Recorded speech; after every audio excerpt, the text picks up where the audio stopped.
corazón, amén, a recibir la palabra. Amén. Dios les bendiga. Amén. ¿Cómo están esta noche? ¿Cuántos están contentos? Amén. Estoy muy contento de estar nuevamente con ustedes. Es un privilegio grande siempre compartir la palabra de Dios y compartir con un pueblo tan lindo. Tenemos una amistad muy especial con la familia pastoral y también voy a incluir en mis oraciones al pastor que está en Honduras y para que esa obra que están haciendo allá salga exitosa y Dios lo sorprenda muchísimo más de lo que lo ha hecho hasta ahora, ¿verdad? ¿Cuántos vamos a hacer un respaldo en la oración a favor del pastor? Amén. Amén. Ok, estamos compartiendo una serie de predicaciones llamada, ¿cómo se llama? ¿Cuántos no habían estado en ninguna sesión o en una charla o en ninguna predicación de mayordomía? Levanten la mano. No, todos. Entonces, ¿cómo se llama? Mayordomía. Ok, entonces quiero que para empezar vamos a ir a la Biblia, a Mateo capítulo 19. Hoy vamos a estar reflexionando sobre dos grandes temas, pero para empezar quiero que abra su Biblia en Mateo capítulo 19, versos 16 en adelante. Mateo 19, 16. ¿Ya la encontró? Dice: entonces vino uno y le dijo: Maestro bueno, ¿qué bien haré para tener la vida eterna? Él le dijo: ¿por qué me llamas bueno? Ninguno hay bueno sino uno, Dios. Mas si quieres entrar en la vida, guarda los mandamientos. Les dijo: ¿cuáles? Y Jesús dijo: no matarás, no adulterarás, no hurtarás, no dirás falso testimonio, honra a tu padre y a tu madre, y amarás a tu prójimo como a ti mismo. El joven le dijo: todo esto lo he guardado desde mi juventud. ¿Qué más me falta? Y Jesús le dijo: si quieres ser perfecto, anda, vende todo lo que tienes y dalo a los pobres, y tendrás tesoro en el cielo, y ven y sígueme. Oyendo el joven esta palabra, ¿cómo se fue? Triste, porque tenía muchas posesiones. Entonces Jesús dijo a sus discípulos: de cierto os digo que difícilmente entrará un rico en el reino de los cielos. Otra vez os digo que es más fácil pasar un camello por el ojo de una aguja que entrar un rico en el reino de Dios. Oramos. Señor, yo te doy gracias por tu palabra. Gracias porque es viva y eficaz.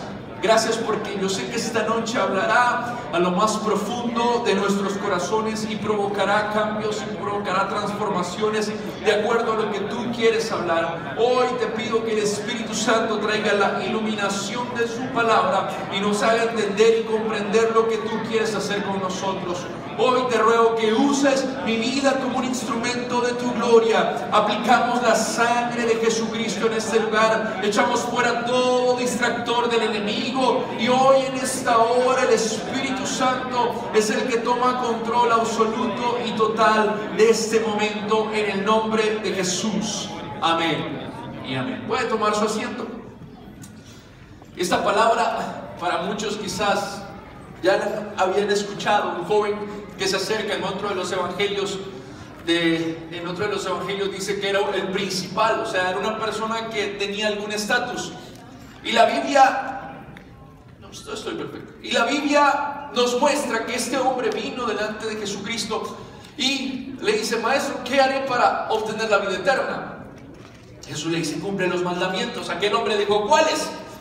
Pues empezó a decirle unos que otros mandamientos. Bien interesante, porque la primera serie de mandamientos no se la dice, sino las demás. Todos saben que los mandamientos, los 10 mandamientos se dividen, en Jesucristo los terminó dividiendo en dos, ¿verdad? Uno que tiene que ver hacia Dios, que es amarás a Dios con todo tu corazón, y el otro que tiene que ver hacia el prójimo. Entonces Jesucristo más se refirió a los mandamientos que eran hacia el prójimo, no hacia Dios.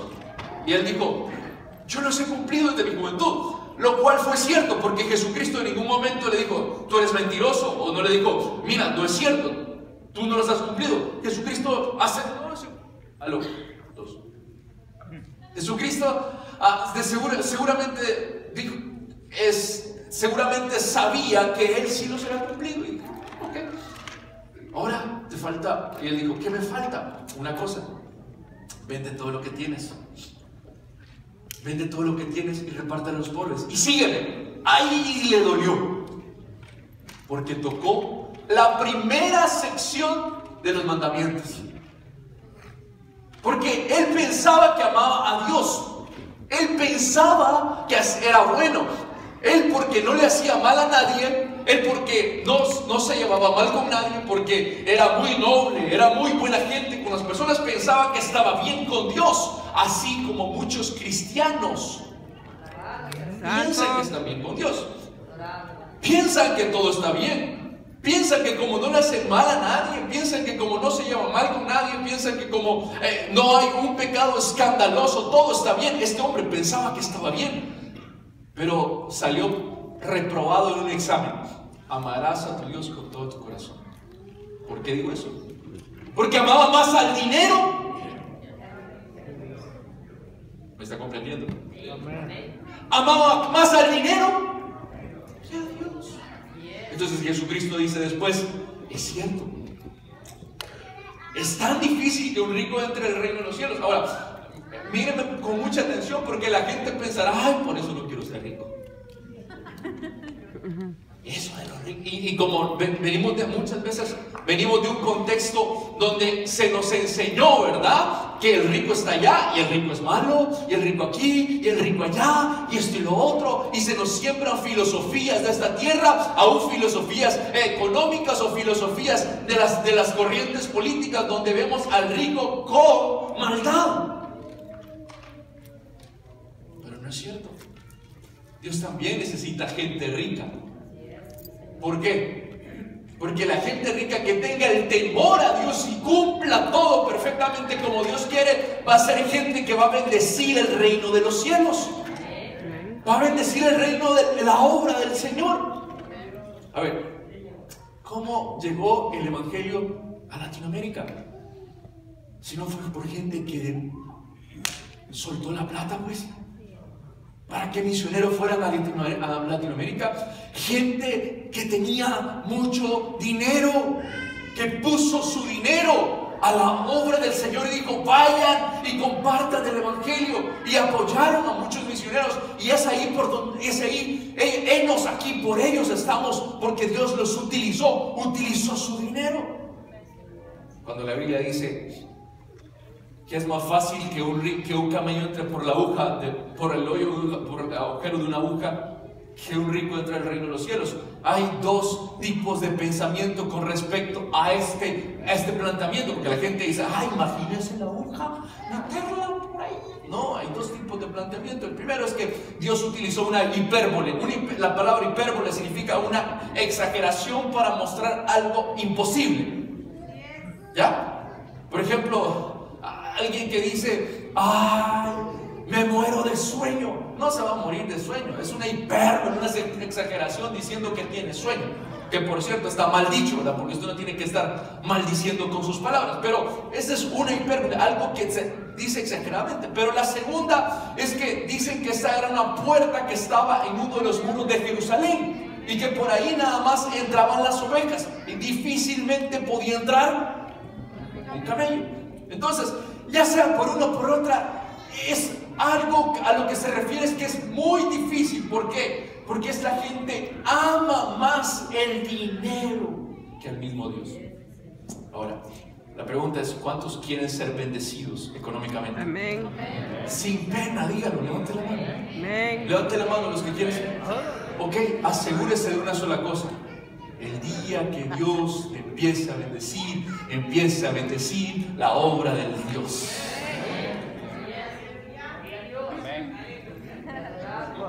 Por decir, el día que Dios empiece a bendecirle, empiece a dar para el reino de los cielos. ¿Por qué? Porque eso va a blindar su corazón de la avaricia. Le voy a decir algo muy sencillo.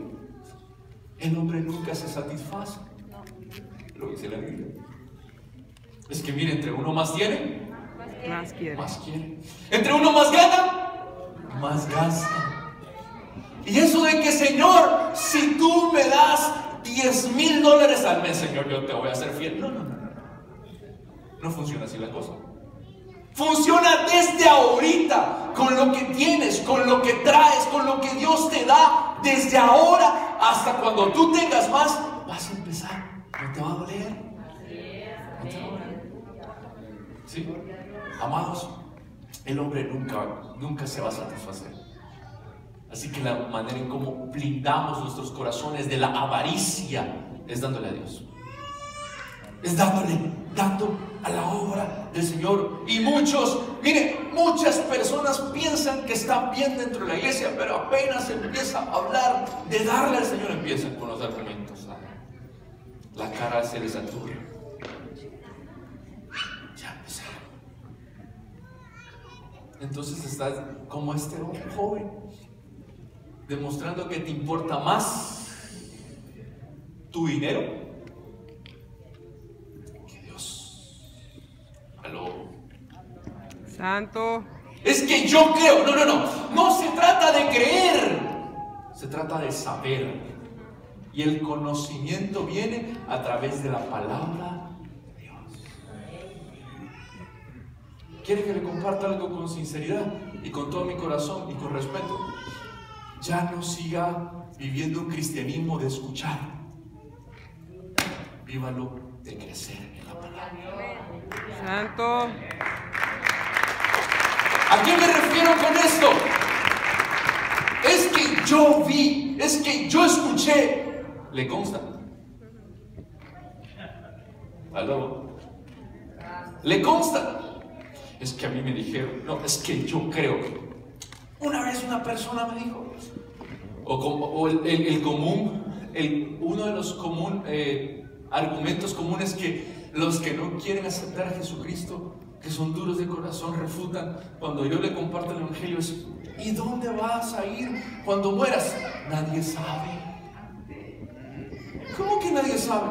Sí, eso nadie sabe. Eso solo hasta que nos presentemos de... ¿Quién dice? ¿Qué es lo que yo creo? Una cosa es lo que tú creas y quieras creer por no leer. ¿Me explico? Otra cosa es lo que creas fundamentado en la palabra de Dios y en el estudio de la palabra de Dios.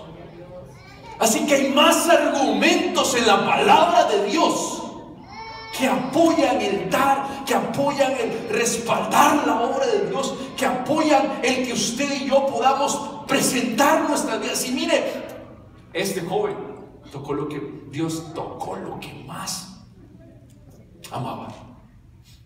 Y no es cierto que muchas veces lo que más nos enferma es el dinero en la iglesia. ¿Ah? Yo escucho miles de argumentos en la gente, por todos lados, diciendo: ay, es que en nuestra iglesia misma, yo les he comentado que nosotros tenemos nuestra iglesia en Soyapango. Y Soyapango no es de un estrato económico alto. Gente trabajadora, gente hermosa. Pero cuando la gente en el mismo Soyapango se refiere a nuestra iglesia, y no lo digo con arrogancia ni lo digo con petulancia, lo digo con humildad, se lo estoy diciendo de corazón. Cuando la gente se refiere a la iglesia, dice: ay, es que ahí solo gente como que tiene dinero, va. Como que ahí solo van porque miren cómo se llena. ¿Y sabe por qué? Porque predicamos la palabra de Dios. Porque nuestra meta es que la gente entre quebrada y arruinada y sea transformada en la iglesia y salga diferente. Amén. En todo, no solo financieramente. Es que ese es el propósito de una iglesia, ¿cierto o no? Amén. ¿Ah?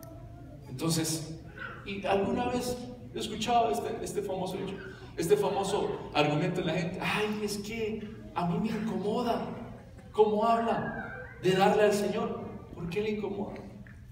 ¿Sabe por qué? Porque Dios es su dinero. Porque el que lo entiende Santo. sale. El que lo entiende empieza a fundamentar su vida en la palabra del Señor. Amén. Así que quiero compartir la ley de la provisión mutua. Dijimos que hay dos. Que los 10 mandamientos se resumen en dos. Ama a tu prójimo Como a ti mismo. y la ley mutua habla acerca de eso. La ley mutua es: concéntrate en ayudar a los demás, porque de esa manera te estarás ayudando a ti Mismo. mismo.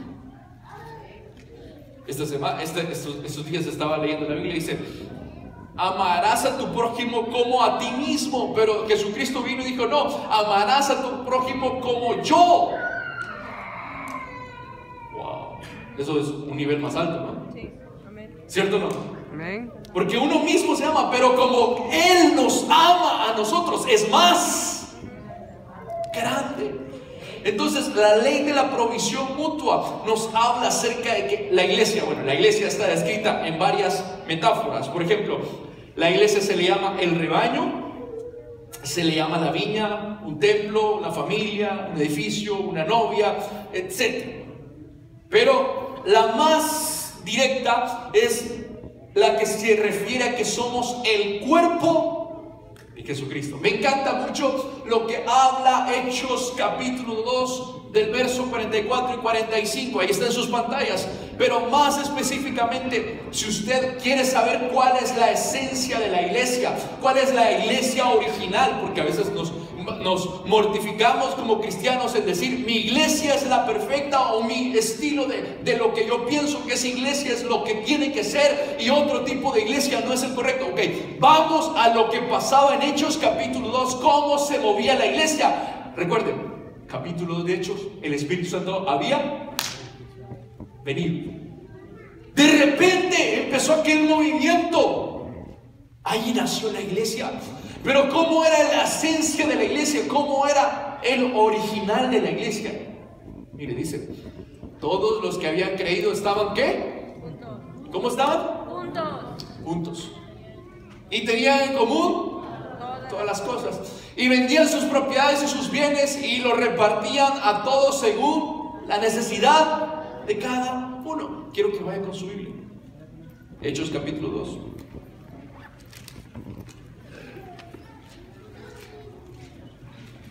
Porque quiero que leamos más versos de los que ahí puse.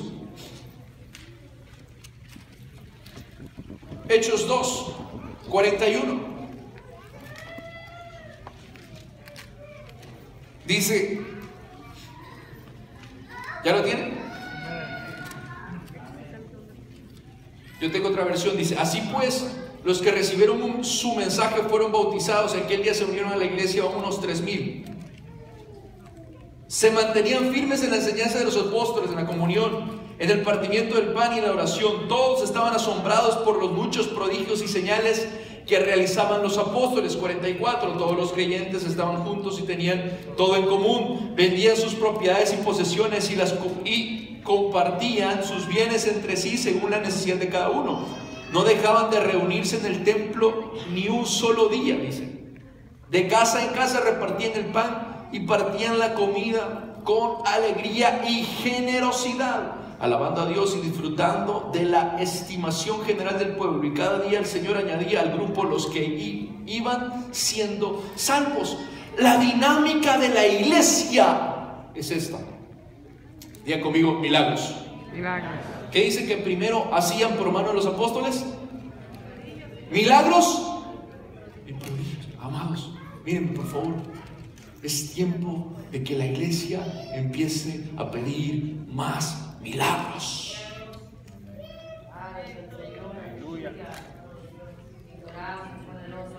Vuelvo a decirlo. Es tiempo de que empecemos a pedir por más milagros. Pero más que eso, es tiempo de que Dios utilice nuestras vidas para hacer milagros. ¿Y qué se necesita para hacer milagros? Fe. ¿Me escuchó? Amén. ¿Qué se necesita? Fe. A veces pensamos que tenemos que hacer un montón de cosas, pero si eso es lo que Dios quiere hacer. Ahí dice que eran hechos milagros. ¿Qué más? Había unidad. ¿Qué más había? Unidad. Amados, es tiempo de que la iglesia se una. Es interesante. como a veces nos dedicamos es a ver, es a dividirnos. A veces nos dedicamos a hacer nuestros grupos y por fuera estamos unidos, ¿verdad? Pero por dentro, ay, yo la vi, ay. Cuando tú no tienes argumentos en contra de nadie, cuando tú aprendes a amar a los demás. Mi pastor, pero usted no sabe lo que anda haciendo esa hermana. Pero no es la manera con la que nosotros tenemos que corregir. La pregunta es: ¿a cuántos Dios les ha perdonado mucho? Amén. Levante la mano. Entonces, ¿por qué no ayudar a las demás personas de la misma manera? Yo he escuchado la historia de aquel que se le perdonó. Él llegó y se le perdonó, pero apenas salió, vio un consiervo que le debía menos de lo que se le había perdonado. ¿Y qué hizo? Me lo tienes que pagar. Unidad. La unidad es cuando aprendemos a vernos con las diferencias. Todos somos diferentes, ¿o no? Qué aburrido fuera si todos fuéramos iguales. ¿Cierto o no? Así que entiendan. Somos uno. Allá en el cielo no van a ver. Mire, entiendan algo. Allá en el cielo no van a estar solo ustedes.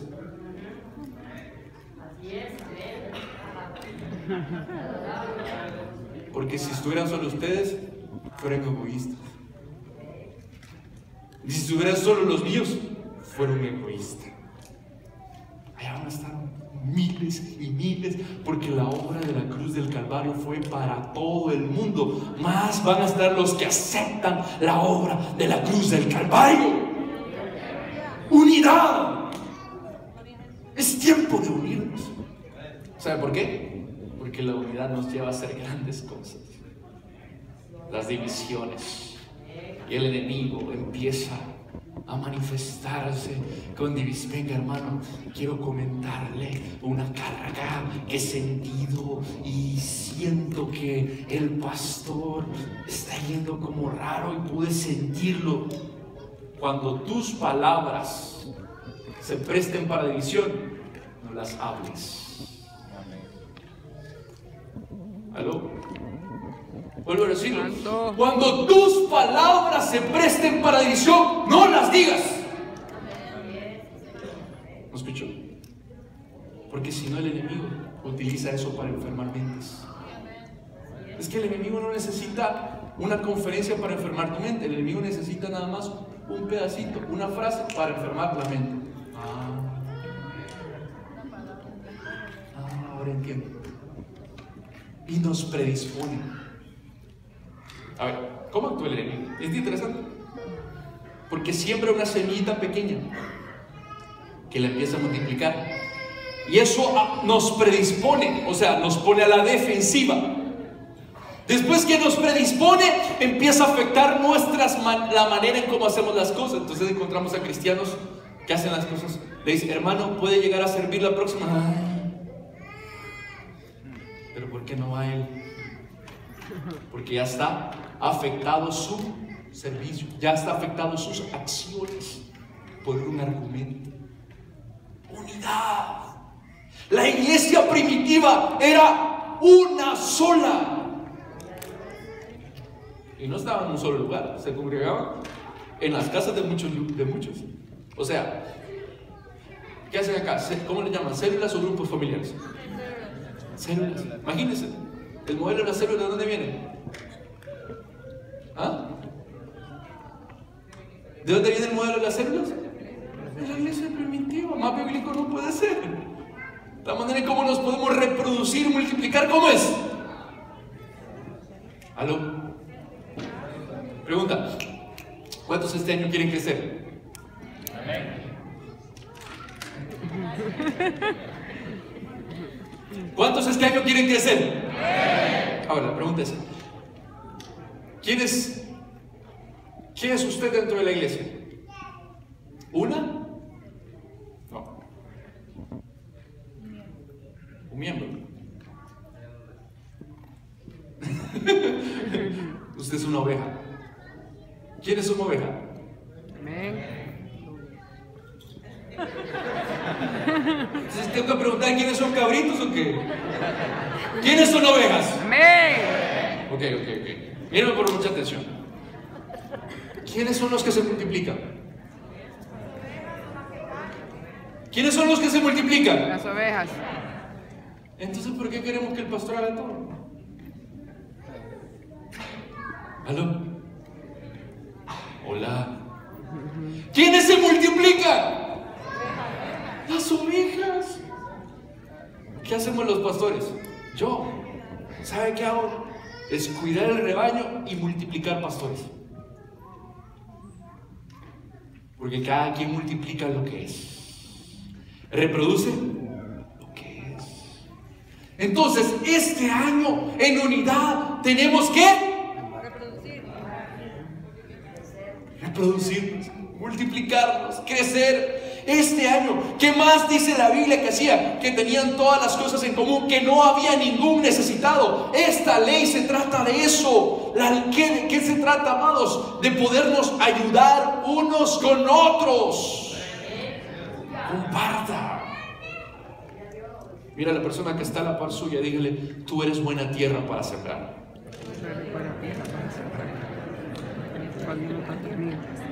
¿Aló? ¿Sí me escuchó? Cuide de su hermano. Cuide de la persona que Dios ha puesto acá. Miren, por favor.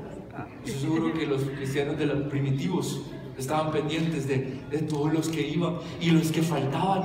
Nadie se hacía como el desentendido, sino que estaban pendientes unos de los otros. Y si había algún necesitado, entre todos ayudaban. Gócese en ayudar, gócese en poner su talento a disposición de los demás hermanos en la iglesia. Santo. Gócese. ¿Qué más decía que hacía? Dice que partían el pan, estaban en la iglesia, en el templo, alababan a Dios.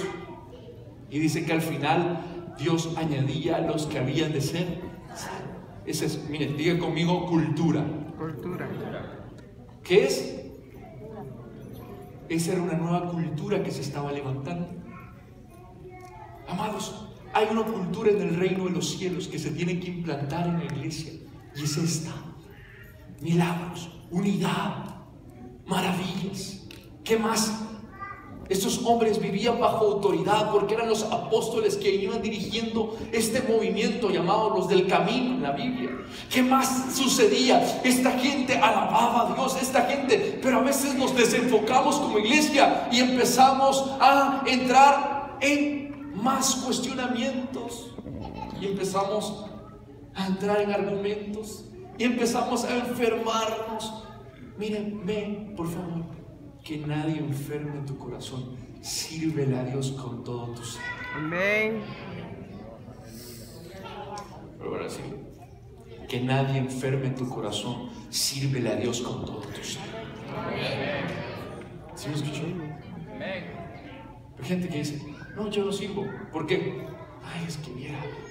Y todavía están marcados de iglesia desde hace muchos años. Tengo gente en iglesia. Mire, gracias doy a Dios porque un señor lo pusimos encargado de parqueo hace algunos meses. Pero era un hombre que tardó como 10 años para superar su trauma en otra iglesia. Llegó a la iglesia herido porque alguien le dañó en otra iglesia, llegó herido, se quedó ahí. Empezamos a tratar de acercarnos, pero él era huraño. Decíamos: hermano, no. Hermano, ¿cómo está? Mire, no. Lo invitamos a no. Que vaya a la célula, no. Era como una. Y poco a poco empezó a abrir su corazón. Poco a poco se empezó a abrir. Y ahora, gracias a Dios, Él está liderando. Él sirve a Dios. Santo. Pero entendió que tenía que dejar sus traumas, sus heridas, sus argumentos, sus pensamientos atrás para servir al Señor. Hay gente que no sirve porque todavía tienen cosas del pasado en su mente. Que nadie te quite la bendición de servir. Amén. Ok, algunas bases bíblicas. La siguiente lámina dice: así que ya no soy extranjeros ni advenedizos, sino conciudadanos de los santos y miembros de la familia de Dios. Otra cita dice: porque así como el cuerpo es uno y tiene muchos miembros, pero todos los miembros del cuerpo, siendo muchos, son un solo cuerpo, así también Cristo. Me salté algunos versos y dice: mas ahora Dios ha colocado los miembros, cada uno de ellos, en el cuerpo como Él quiso. Vosotros pues sois el cuerpo ¿de quién? Cristo. Y miembros cada uno en particular. Ahora, ¿cómo podemos aplicar esta ley? ¿Sabe cómo la podemos aplicar? Cuando enfrente una gran necesidad, busque a alguien que tiene su misma necesidad y ayúdele. ¿Me escuchó? Amén. Amén. Justamente esta semana yo pasé mi momento más difícil de la vida, un quebrantamiento muy fuerte, personal, hace como 4 años, del cual aprendí muchísimo. Y esta semana, uno de mis familiares, que tengo muchísimo, él vive en Texas, tenía muchísimo de hablar. Y no sé qué me dio, porque estoy leyendo un libro de alabanza y adoración, y él es músico, y le dije: hey Víctor, te quiero recomendar este libro. Y me dijo: Julio, justamente estoy pasando por un momento difícil. Y le dijo: bueno, llámame. Me llamó, y cuando me llamó, precisamente fue de lo que Dios a mí me restauró. Yo le dije, empecé a aconsejarle, hablé con él por 1 hora, empecé a ministrarle y estoy pendiente. Hoy mismo mi papá llegó a la casa y me dijo: Julio, te tengo otra tarea. Y yo: ¿qué pasó, papá? Hay un pastor amigo nuestro que está pasando por una situación difícil y tú eres la persona que puedes ayudarme. Y yo: claro que sí. Miren, por favor, entonces acá han pasado momentos muy difíciles. Entonces han pasado tiempos de quebrantamiento. Amén. Ok. ¿Y cuántos ya salieron de eso? Amén. ¿Cuántos ya salieron de eso? Amén. Ok, entonces no te quedes callado. Ve y ayuda a los demás. Ve y ayuda a las demás personas. Porque del momento más difícil y débil, de ahí Dios te levantó para que puedas ayudar, porque tú eres la persona que puedes entender a las demás personas. Por lo tanto, si usted está pasando, mírenme, por favor. Yo muchas veces sin dinero y con lo poco que tengo, solo para demostrarle al diablo que no me va a robar la bendición de dar con lo que he tenido, yo he ido y compartido con las demás personas. Y me da tanto gozo hacerlo. Y ahí veo la mano de Dios manifestada. No hay pretexto para no hacerlo. ¿Sí? Cuando enfrentes una gran necesidad, busca a alguien con la misma necesidad. La segunda manera, usa tus dones. Es la siguiente lámina en la que estoy. Usa tus dones. Ay. Bueno, ya voy a hablar de ese que se me saltó. Creo que la siguiente entonces es: usa tus dones. ¿Para qué? Para servir. A ver, ¿cuántos saben que tienen dones y talentos? Levanten la mano los que tienen dones y talentos. ¿Cuántos tienen el talento de cocinar? Con humildad, levanten. Aleluya. Mi mamá no está aquí en Estados Unidos. Y mi papá acaba de venir y me dijo: yo no quiero andar comiendo allá afuera. Y le dije: yo tampoco. ¿Qué vamos a hacer? Y le dije: vamos a comprar al supermercado. ¿Ok? ¿Y quién va a cocinar? Yo voy a cocinar. Se me quedó viendo y me dijo: bueno, ¿cómo quieres decir? Ni modo. Y estoy cocinando. Hoy ¿quieren que les cuente qué hizo? Amén. Y sí, hice sopa de frijoles con costilla de res y carne. Ay, santo. Y le eché verdura. ¿Y saben qué? Me quedó buena. Pero obviamente mi mamá estaba en el teléfono: mira, hace esto, hace lo otro. Ahora, hay gente que tiene dones. Hay gente que es buena haciendo cosas. Hay gente que es hábil. Eso ponlo en servicio de tus hermanos también. Eso es mayordomía. Voy a volver a decirlo. Mayordomía es que mis talentos te puedan bendecir. ¿Me escuchó? Amén. Que nuestros talentos puedan bendecir a las demás personas. No te quedes con lo que haces. Busca servir, busca ayudar. A ver, ¿quiénes acá son fontaneros? ¿Qué? Pongan su tarjetita ahí en la entrada. Díganle, el hermano que necesite, ahí está mi talento para servir.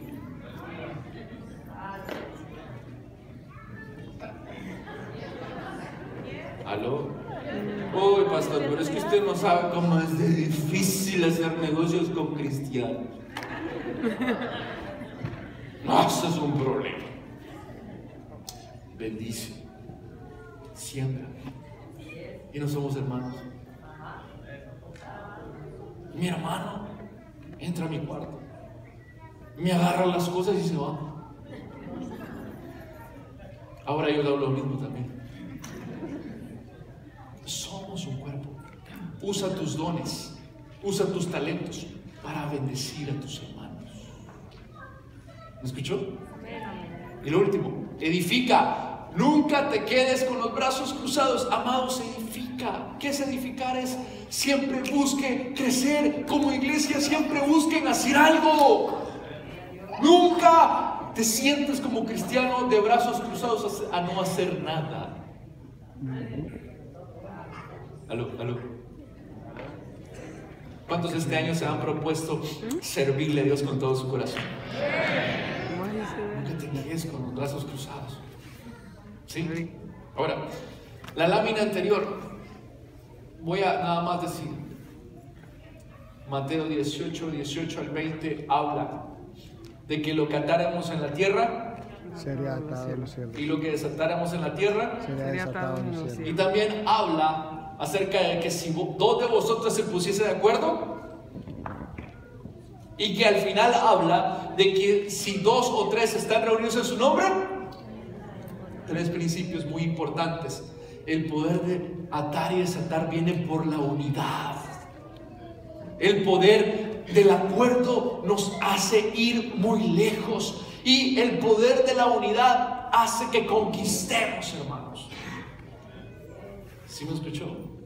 Amén. Tenemos que vernos como un cuerpo. Ahora, siguiente ley. Nurture, mercy. La ley de la construcción constructiva.